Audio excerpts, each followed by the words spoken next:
형제님 가정이 오늘 못 왔는데 그 손녀를 보니라고 못 온대요. 그 며느리가 담석증으로 입원을 해 있다고 어제 김승우 형제하고 통화를 했는데, 장자매는 그렇다 치고 김승우 형제도 같이 둘이서 보나?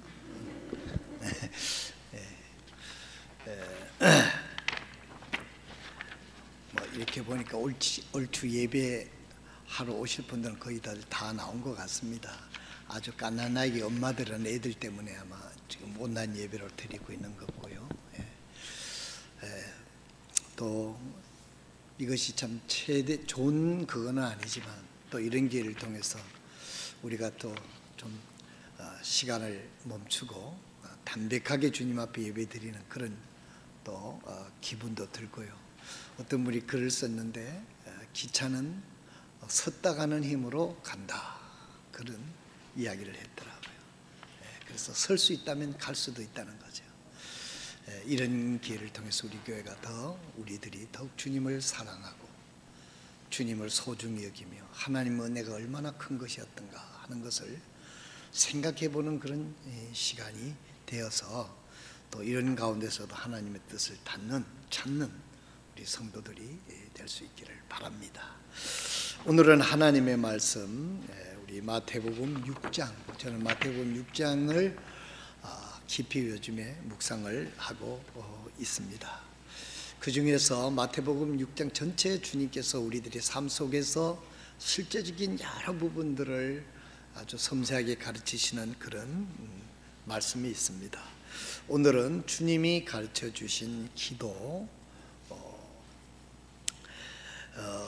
가운데서 오늘 주님이 가르치신 기도, 오늘 이것으로 주님의 가르치신 기도 설교 시리즈는 지상 설교 모든 것을 통해서 마치는 걸로 그렇게 하겠습니다. 그래서 여러분들이 기도할 때마다 마태복음 6장 이제 9절에서부터 13절에 있는 말씀, 너희는 이렇게 기도하라 하고 주님이 직접 기도에 대해서 가르쳐 주신 것을 생각하시면서 주님과 소통이 있는, 주님으로부터 참 응답이 있고 주님으로부터 내 마음을 전할 수 있는 그러한 소통이 있는 그런 기도를 드려서 항상 하나님께서 공급해 주시는 영적인 또 물질적인 이 모든 것으로 이 땅에서 우리의 삶을 풍성하게 살아갈 수 있는 성도 여러분 한 분 한 분 되시기를 진심으로 바랍니다. 오늘 우리는 마태복음 6장 중에서 9절에서부터 13절에 있는 주님의 기도를 집약해서 이제까지 강의한 것을 종합해서 결론으로 말씀을 살펴보도록 하겠습니다. 이 시간 먼저 우리 하나님의 말씀을 보도록 하겠습니다. 우리 다 같이 한 음성으로 큰 소리로 말씀을 우리가 외우도록 하겠습니다. 시작. 그러므로 너희는 이렇게 기도하라. 하늘에 계신 우리 아버지여, 이름이 거룩히 여김을 받으시오며 나라가 임하옵시며 뜻이 하늘에서 이루어진 것 같이 땅에서도 이루어지이다.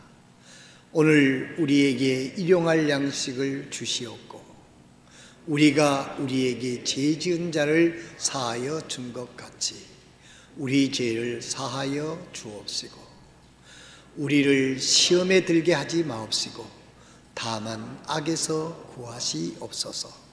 나라와 권세와 영광이 아버지께 영원히 있사옵나이다. 아멘.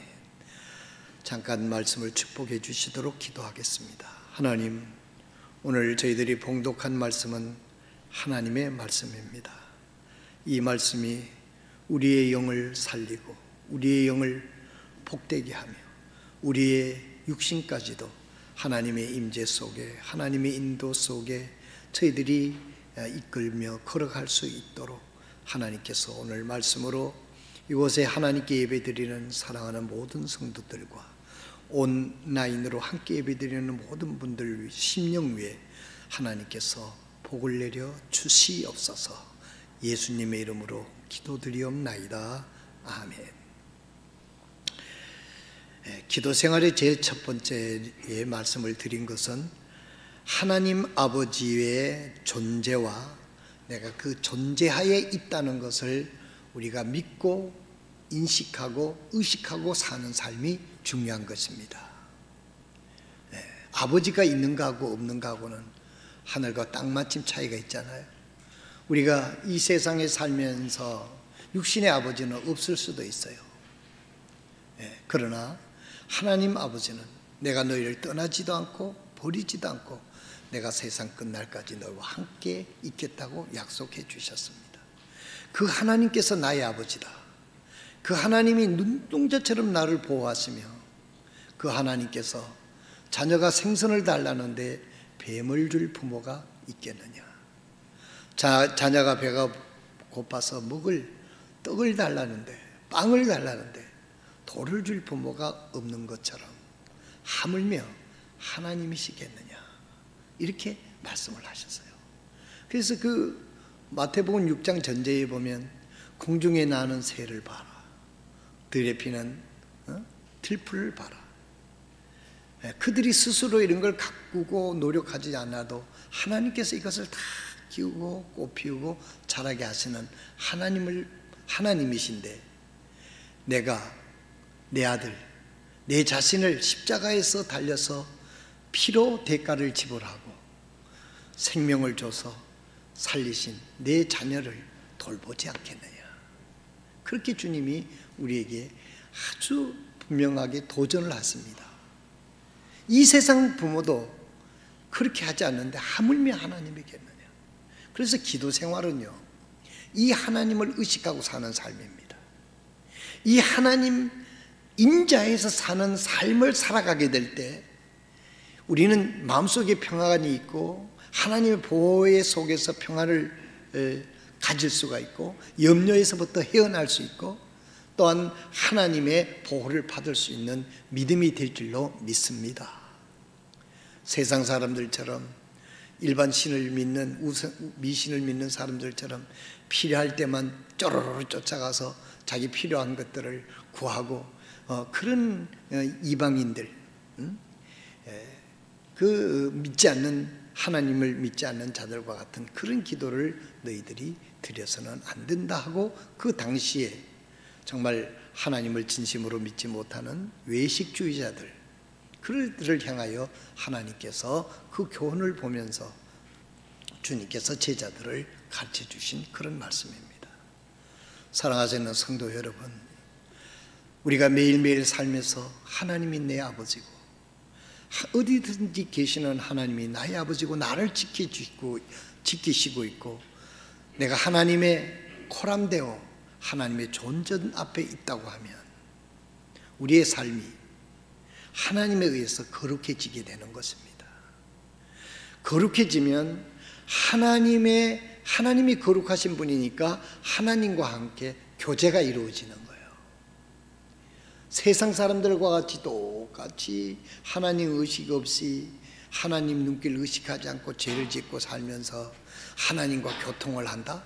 기도하면 하나님이 뭐든지 들어주는 기도 앤설 머신처럼 그런 하나님으로 우리가 착각하면 안 된다 하는 것이죠. 기도는 우리의 삶입니다. 평소에 우리의 삶입니다. 기도는 호흡이라고 그랬어요.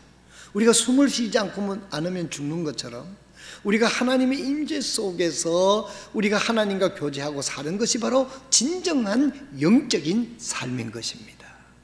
오늘 우리가 이 세상에 살면서 가장 중요하게 생각해야 되는 부분이, 우리가 예수 믿고 구원받은 하나님의 자녀라고 하면 이러한 하나님의 임재 속에 살고 있음을 확신하고, 이런 임재 속에 살고 있음을 확인하고, 이런 임재 속에 있음으로 인하여 기쁨을 느끼는 성도들이 다 되시기를 바랍니다.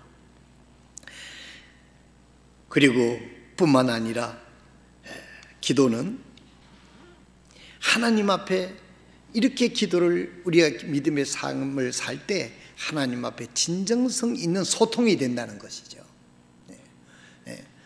우리가 어떻게 보게 되면 꼭 이 벽을 향하여 말하는 것 같은 그런 기도를 하는 사람들을 우리가 볼 수가 있게 되는 것이죠.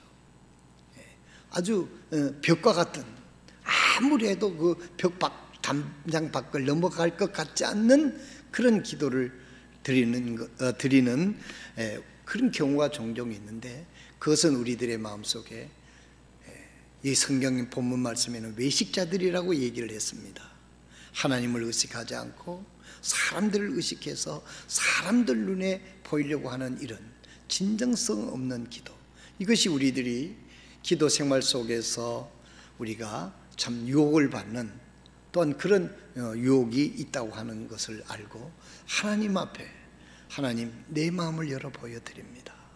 하나님 내 마음을 아시오니, 다윗은 늘 기도할 때 하나님 내 마음을 아시는 주님, 이렇게 하나님 앞에 찬양하고, 그가 시련과 어려움 속에서도 하나님께서 내 마음을 아시고 나의 본심을 아시기 때문에 하나님의 위로와 보상이 있을 것이라고 하고 하나님의 앞에 진정성 있는 삶을 살았습니다.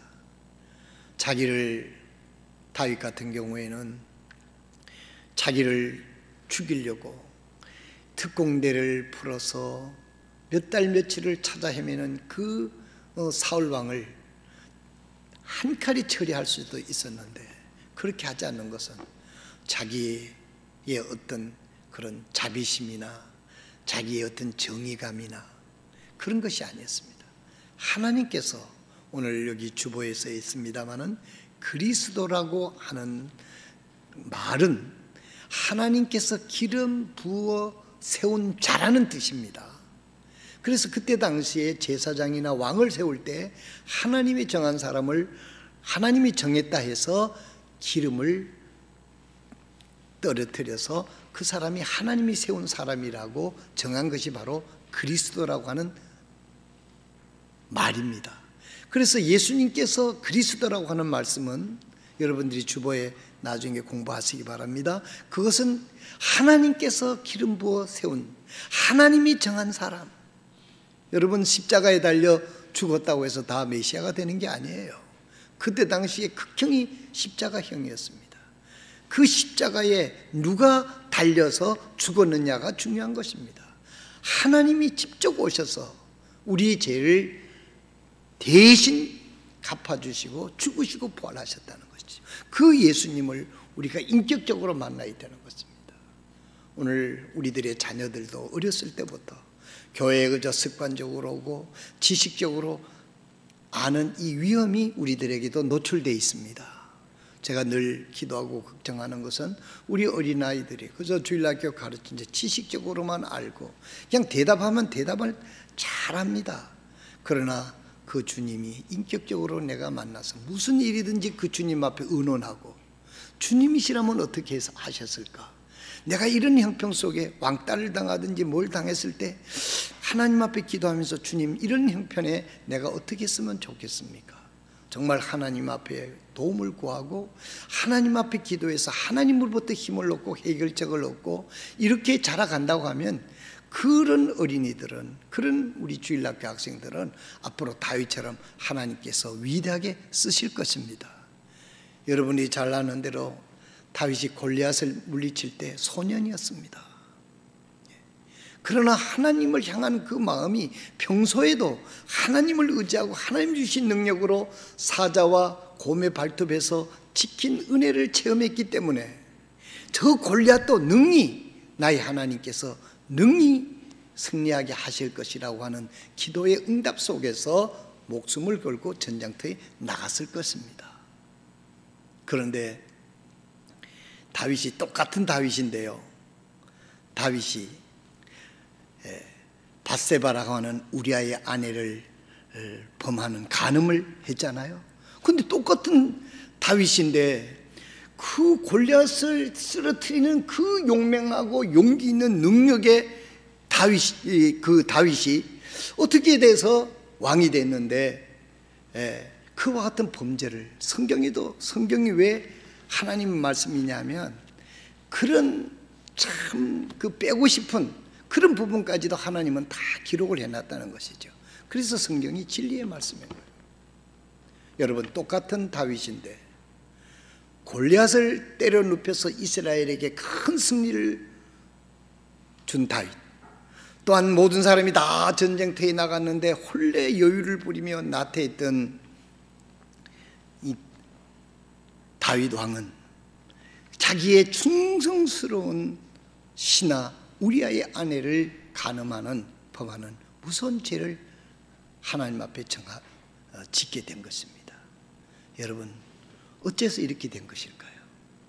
사랑하신 여러분, 이것은요, 다윗이 골리앗 이전에 아버지의 양떼를 충성스럽게 지키고 곰으로부터 또한 사자로부터 그 발톱에서 지켜주셨던 그 하나님을 정말 의지하고 그런 것들의 보호를 받은 체험, 또한 골리앗을 때려 눕힌 광야에 숨어 있을 때도 그때마다 하나님께서 그를 지켜주시고 인도했던 하나님과 가까이 있었을 때는 문제가 없었지 않습니까? 그런데 영토가 넓어지고 군대가 많아지고 군비가 아주 증강되고 자기가 스스로 전쟁터에 안 나가도 능히 승리할 수 있는 그런 국력이 됐었을 때 하나님을 찾는, 영적으로 그는 점점 다운이 됐어요. 떨어졌어요. 비패해져요. 교만해졌어요. 자기는 그걸 의식하지 못했겠죠. 그래서 마침내 죄의 유혹이 왔었을 때 그는 그 죄와 싸워 이기지 못했습니다. 왜? 하나님이 주시는 믿음과 하나님이 주신 능력이 없었기 때문에. 성도 여러분, 오늘 이 시대에 가장 중요한 것은 경제적인 성장, 무슨 이런 게 중요한 게 아닙니다. 교육의 문제, 여러분, 이것보다도 더 중요한 것, 우리가 하나님 앞에 똑바로 서서 하나님과 함께 영적인 교제에 흔들림이 없고 우리의 믿음이 나태하지 않도록 우리 스스로를 지키는 것이 얼마나 중요하다고 하는 것을 우리는 다시 한번 우리 스스로가 인식해야 할 것입니다. 우리는 자칫하면 내가 뭐 온라인 예배를 하든지 와서 예배를 하든지 수요일 예배를 하든지 주간에 성경 공부를 안 해도 내 마음 내가 가지고 있어, 걱정 없어, 우리가 이렇게 하기 쉽습니다. 처음에는 그럴 수 있죠. 그러나 사탄이 가만히 있습니까? 조금만 틈을 보여도 사탄은 거기에 우리들에게 사탄의 그 악한 영향력을 뽐뿌질해서 그것이 점점 우리의 마음을 차지하게 되면 하나님을 의식하는 마음은 점점 줄어들고 사탄이 우리의 마음을 영향력을 주는 것이 넓어지다가 보면 내 마음 나대로 안 돼, 이렇게 돼서 범죄에 넘어지고 또한 죄악 유혹에 빠져 들어가게 된다는 것, 우리가 조금만 생각만 해도 이런 것들은 참으로 영적으로 ABC 같은 것인데도 불구하고 참 아이러니컬하죠. 이런 부분에 우리가 너무 후하다는 거예요. 너무 관용하다는 거예요. 그런 이와 같은 때에 우리는 다시 한번 이런 것들을 점검해야 한다 하는 것을 말씀을 드리는 것입니다. 여기에 있는 우리가 이와 같은 시대의 사태에 있을 때도 아이고 예배 일주일에 한 번 드리니까 참 쌈박하고 좋네, 망고에 편하네. 여러분, 우리가 이렇게 하기가 쉽습니다. 실제적으로 그런 면도 있습니다. 그러나 우리가 다시 영적으로 돌이켜보게 되면 영적인 미래를 봐야 되죠. 내가 이대로 가면, 우리 가정이 이대로 가면, 이 나라 이 민족이 이대로 가면 하나님께서 우리를 어떻게 지켜주시고 축복하시고 하나님 우리의 마음속에서 어떻게 간섭하실 것인가를 생각하면 정신이 번쩍 들지 않겠습니까? 우리가 그리스도인 안목으로서 이 나라의 경제, 이 나라의 정치, 이 나라의 이 모든 것을 걱정하기 전에 이 나라의 영적 상태를 가장 우리가 염려하고 기도해야 될 부분이 우리 그리스도인이다 하는 사실인 것입니다. 하나님이 세우시면 세워지는 것이고 하나님이 세우지 아니하면 파수꾼의 깨어 경성함도 허사로다 하고 이렇게 말씀을 하셨습니다. 우리 민족이 참 대단한 민족이죠.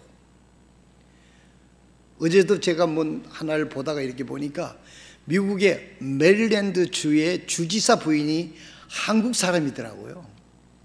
저 나주의 여자분이더라고요. 그런데 한국말을 그렇게 잘해요.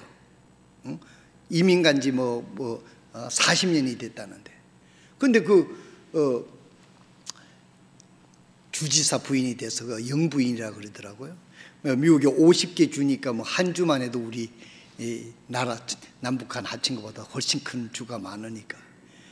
근데 그분이 아주 그 예수를 잘 믿더라고요. 교회에서 결혼식을 하고 이런 것을 이제 그 일반 텔레비전 녹화한 거니까 나주 광주 MBC에서 뭐 그 창사 기념으로 이제 그 특집을 만들어서 해놓은 것을 제가 봤는데, 야, 그것을 보면서 우리 한국 분들이 참 대단하다.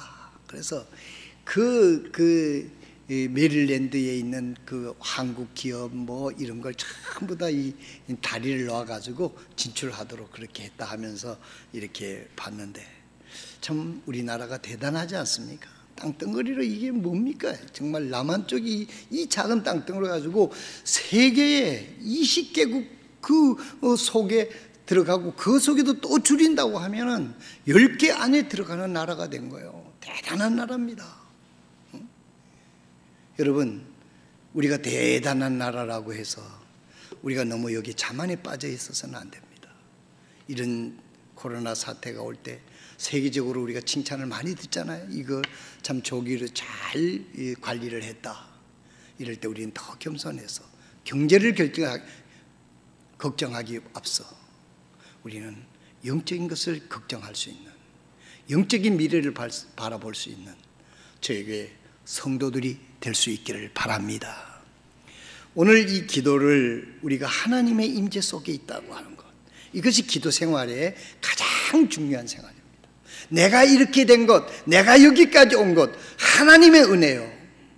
하나님이 지켜주시지 않았으면 내가 과연 여기까지 올 수 있었던가. 그런데 내가 하나님을 의식하지 않고 하나님께 기도하지 않고 하나님의 그 은총을 외면하고 사는 사람이 어찌 하나님 앞에 온전한 기도를 드릴 수가 있겠습니까? 그런데 이것이 바로 기도의 우리 주류가 된다는 것. 오늘 이런 의식 속에, 이런 믿음의 영적인 의식 속에 살면서도 이런 기도를 방해하는 것들이 있다고 주님은 말씀하고 있습니다. 자, 그것이 뭐냐면 우리가 사랑의 빚진 자로 살아야 된다는 것입니다. 이게 무슨 말씀이냐면 오늘 본문 말씀 마태복음 6장 12절에 보면 우리가 우리에게 죄 지은 자를 사하여 준 것 같이 우리 죄를 사하여 주시옵고 그랬습니다. 여기서 보면 용서에 대한 이야기가 나옵니다. 여기 베드로가 예수님에게 나와서 잘난 척하면서 아주 용감하게 질문한 게 있어요. 마태복음 18장 21절에 보면 그때에 베드로가 나와 이르되 주여, 주의 형제가 내게 죄를 범하면 몇 번이나 용서하여 주리까? 7번까지 하오리까? 그때 당시에 율법으로는 7번 정도는, 우리나라도 뭐 3세판이다 그러잖아요. 근데 그 율법은 7번까지를 용서해 주도록 그렇게 해놨는가 봐요. 그래서 이제 이 베드로가 그렇게 이야기를 했습니다.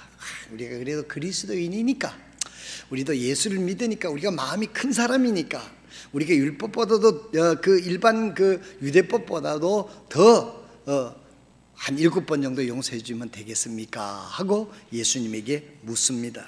그런데 예수님의 대답이 이렇습니다. 마태복음 18장 22절에 예수께서 이르시되 내게 이르노니 7번뿐 아니라 70번을 70번까지라도 할지니라.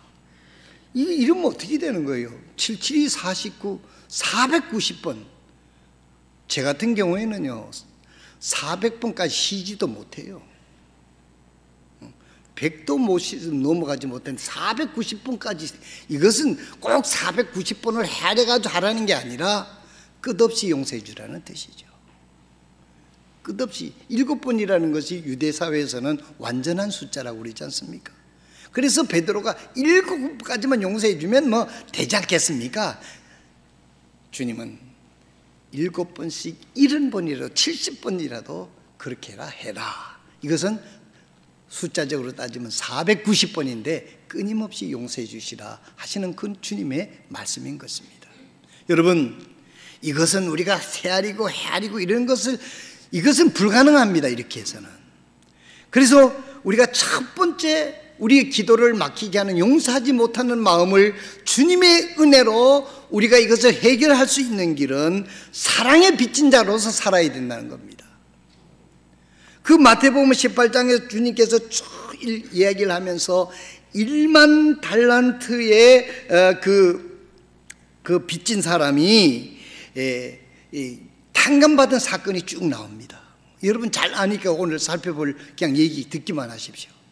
그래서 그렇지 않으면 관아에 끌려가서 자기 아들도 종이 되고 자기 딸도 종이 되고 자기 부인도 종이 되고 그 빚을 다 갚을 동안 노예가 돼야 되는 거예요.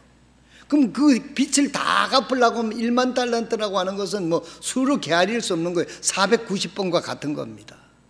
그러면 평생 동안 노예로 살아야 되는 그런 시, 자기뿐만 아니라 자기 아들, 자기 부인, 자기 딸, 아들. 여러분, 우리가요 죄를 짓거나 빚을 지면 내 혼자 망하는 게 아닙니다. 가족 전적, 나가서는 인척들까지도 다 망하는 것이 우리나라에 빚진 사람들의 그거잖아요. 엄청난 것이죠.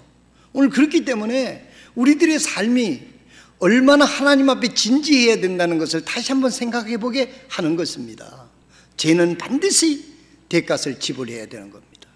여러분, 우리가 예수 그리스도를 통해서 우리가 죄사함을 받았습니다. 그러나 예수 믿고 구원받은 사람은 구원받고 지은 죄에 대해서 우리는 마땅히 이 세상에서 지불하여 하고 가야 된다는 사실을 잊지 마시기 바랍니다.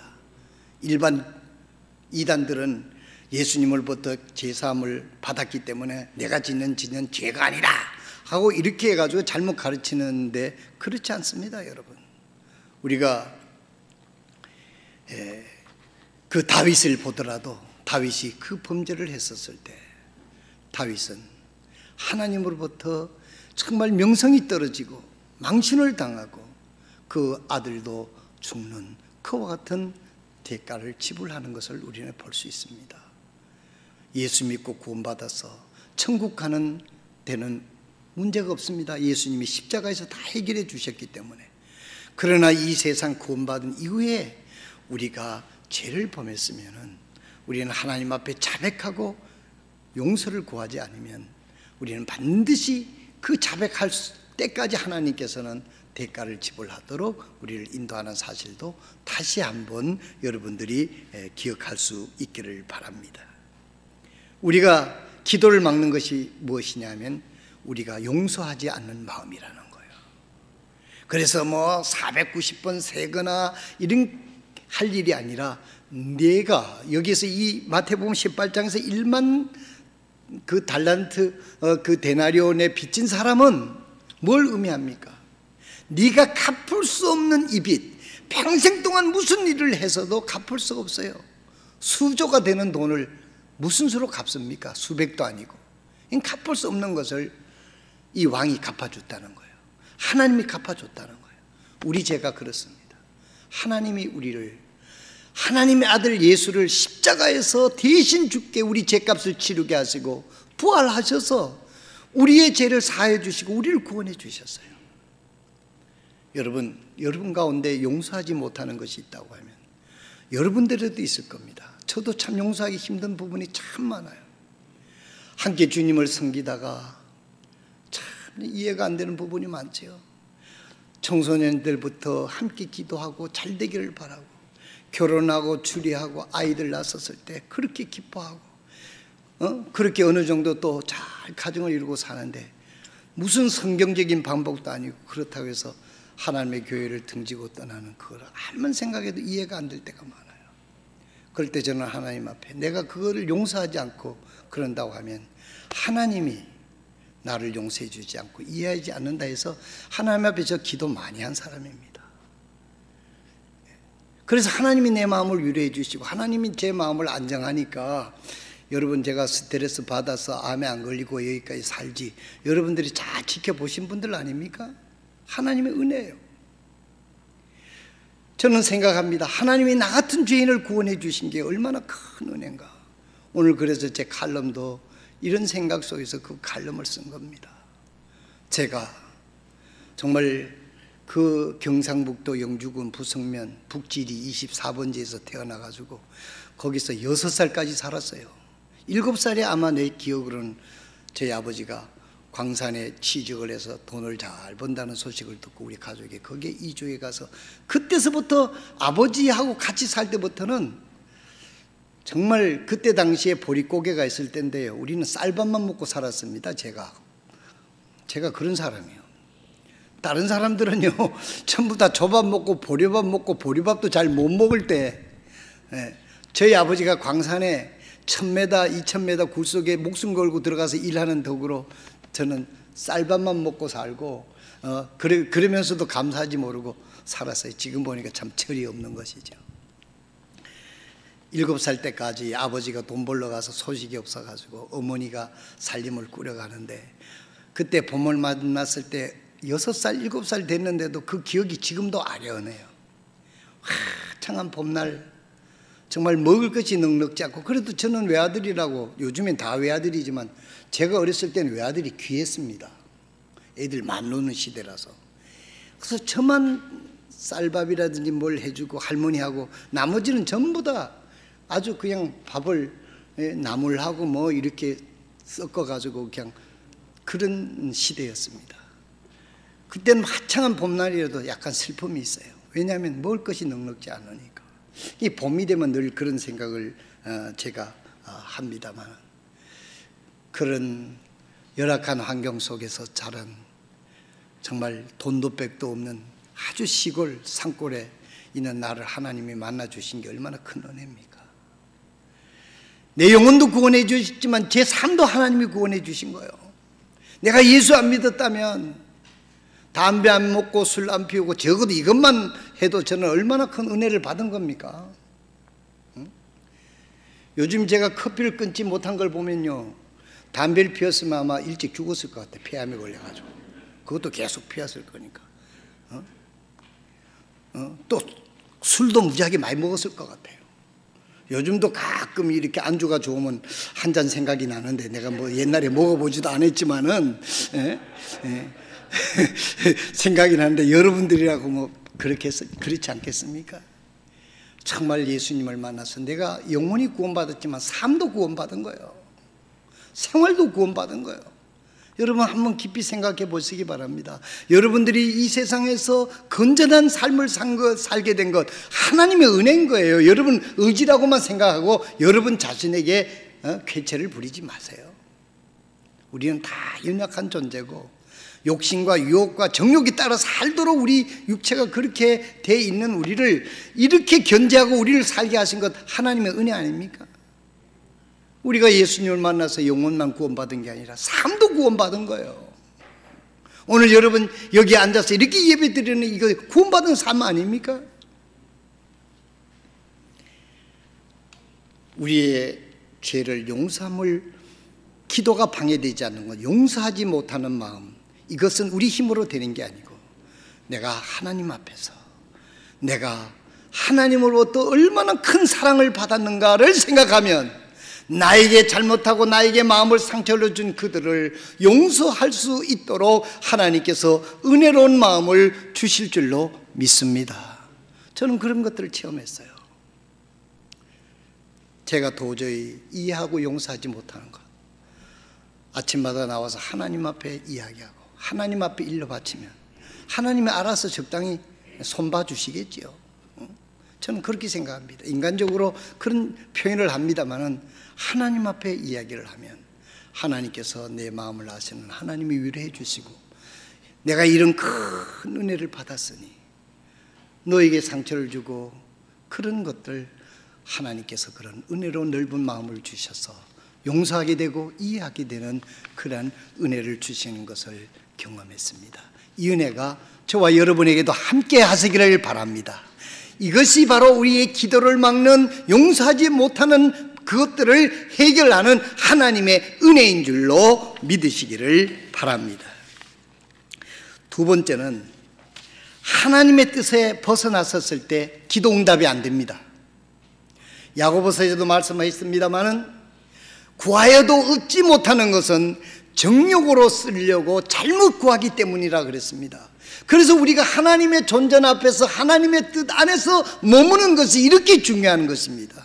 우리가 하나님의 뜻 안에서 머무러 있다고 하면, 하나님의 존전에 머무러 있다고 하면 입 아프게 수없이 말을 하지 않아도 하나님은 내 기도를 아시고 내 마음을 아시고 응답해 주시는 하나님이신 것을 믿으시기를 바랍니다.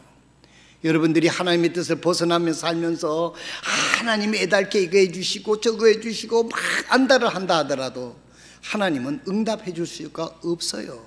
우리를 사랑하기 때문에 그렇습니다. 왜냐하면 그걸 주면 죄짓게 되고 그걸 주게 되면 그것으로 인하여 그가 망하게 될 것을, 내 자녀가 망하게 될 것을 아시기 때문에 하나님께서는 주시지 않는 거예요. 그래서 기도에 방해하는 것, 정말 용서하는 마음을 갖는 것이고, 그것을 가능하게 하는 것은 내가 사랑에 빚진 자라는 것을 아는 것이고, 두 번째로 우리는 하나님의 뜻 안에 벗어나 있었을 때 기도 응답이 안 되는 겁니다. 여러분, 하나님의 뜻이 벗어난다는 게 뭡니까? 하나님의 뜻 안에서 벗어난다는 것, 죄악이 뭡니까? 하나님의 뜻을 벗어나는 것은 죄악입니다. 오늘 이미 벌써 시간이 지났기 때문에 여기서 마쳐야 되겠는데요, 하나님의 뜻을 벗어났었을 때는 기도 응답이 안 된다는 것, 여러분 요거 제목만 들어도 이해가 될 것입니다. 마지막으로 세 번째로는 삶의 간절함이, 절박한 간절함을 상실했을 때 기도를 방해하게 됩니다. 말씀이 좀 어렵습니까? 삶의 절박한 간절함이 상실됐었을 때 기도가 되지 않고 기도 응답이 되질 않아요. 여러분 이렇게 생각해 보십시오. 이스라엘 민족이 하나님께서 모세를 통해서 바로의 손아귀에서 노예 생활에서 건져내시고 광야를 지나는 가나안 땅에 가는 도중에 하나님께서 이스라엘 민족을 어떻게 먹여 살렸습니까? 매일 아침 그날의 일용할 양식 만나를 주셔서 먹게 살게 하셨어요. 또 일주일치도 주지 않았어요. 이틀치도 주지 않았어요. 매일매일 그 필요한 것을 주었습니다. 그래서 그들은 매일매일 하나님을 쳐다보고 하나님이 주신 것을 근거해서 약속 땅 가나안 땅을 갔습니다. 사랑하시는 여러분, 오늘 우리가 인생의 광야의 길을 가는데 누구를 쳐다보고 살고 있습니까? 여러분의 은행 잔고를 쳐다보고 살면 불안한 거죠. 점점 바닥이 날 때마다 얼마나 불안하겠어요. 직장만 쳐다보고 살면 그 직장이 언제 문을 닫을지도 모르고 도산의 위기가 있는 것이 이 세상의 직장 아닙니까? 얼마나 불안하겠습니까?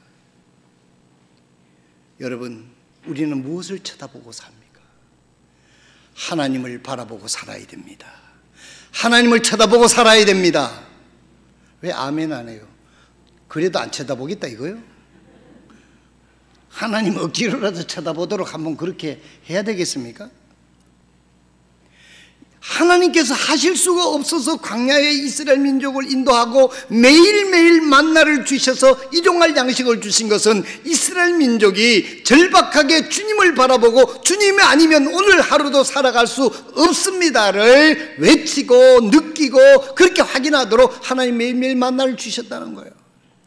오늘날도 우리는 우리의 만나가 일용할 양식이 하나님으로부터 온다는 것을 믿으시기를 바랍니다. 내가 구원받은 하나님의 자녀고 하나님의 백성이라면 하나님이 먹이신다는 것을 믿으시기를 바랍니다. 물론 직장을 통해서 하나님이 주시기도 하고 다른 방법을 주시기도 하지만은 근본적인 것은 하나님으로부터 온다는 것을 믿어야 한다는 것입니다. 그 주시는 하나님을 바라보지 않고 직장만 바라보고 자기 그 어떤 스킬만 바라보고 자기 어떤 실망을 의지하는 자에게는 바닥이 날 때가 있다는 거죠. 아, 인생이 이게 다가 아니구나 하는 것을 느낄 때는 too late, 그만큼 값을 지불해야 되는 것이죠. 오늘 주님께서 일용할 양식을 주옵시고 하라고 기도하라고 주님이 가르칩니다. 매일매일 절박하게 주님을 바라보는 저와 여러분이 되시길 바랍니다. 하나님이 주시지 않으면 나는 받을 수 없습니다. 하나님이 나를 지켜주시지 않으면 나는 건강할 수 없습니다. 여러분 보십시오. 눈에도 보이지 않는 그 작은 그 바이러스 때문에 전 세계가 벌벌 떨고 있으면서 우리가 뭘 가지고 무엇을 할 수 있다고 교만을 떨 그런 형편이 아니지 않습니까? 기도에 방해하는 것, 절박한 간절함이 상실하고 사는 것이 오늘 우리가 너무 부유하게 사는 거예요. 너무 우리가 정말 아주 여유를 부리고 사는 데서 하나님을 찾지 않는 기도를 방해하는 것들이 있는 것입니다. 하나님은 만나를 주신 것은 주실 수가 없어서가 아니라 이스라엘 민족을 살리기 위해서 그랬습니다. 영적으로 살리기 위해서 하나님을 의지하고 살 수 있도록 하나님의 보호가 절대적이라는 것을 알려주시기 위해서 하나님 백성들에게 가르친 교훈입니다. 이제 설교를 마치겠습니다. 사랑하시는 성도 여러분, 우리의 기도를 방해하는 것, 내가 얼마나 큰 용서를 받았는가, 사랑에 빚진 자는 것을 잊었을 때, 두 번째로는 뭐라고요? 저도 잘 모르겠네요. 봐야 알고, 하나님의 뜻을 벗어났을 때, 세 번째는 삶의 절박한 간절함을 상실하고 지나치게 여유를 부릴 때 기도하지 않게 되는 것입니다. 우리는 만나를 생각하고 주님께서 광야의 만나를 생각하면서 직장 소중합니다. 여러 가지 소중한 것이 많습니다. 그러나 더 소중한 이 모든 것들의 근원이 되시고 근본이 되신 주님을 바라보면서 주님을 가장 먼저 바라보고 이런 것들을 관리하게 될 때 하나님이 어떤 것을 통해서든지 우리의 필요를 주신다고 하는 삶의 절박함을 상실하지 않도록 오늘 우리는 믿음의 간절함을 가지는 저와 여러분 되시기를 주님의 이름으로 축원드립니다.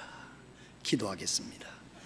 사랑과 은혜가 충만하신 아버지 하나님, 오늘 하나님께서 가르쳐 주신 주님의 기도, 그 기도를 방해하는 것들 세 가지를 저희들이 살펴보았습니다. 오 아버지 하나님, 말씀을 통해서 우리에게 교훈하시고 가르쳐 주신 주님의 교훈을 마음속 깊이 받아들이며 주님을 바라보며 주님을 향하여 주님의 임재 속에서 아버지 하나님 저희들 살아갈 수 있도록 오늘도 저희들에게 충만한 은혜로 성령님께서 우리를 지켜주시고 인도하여 주시옵소서.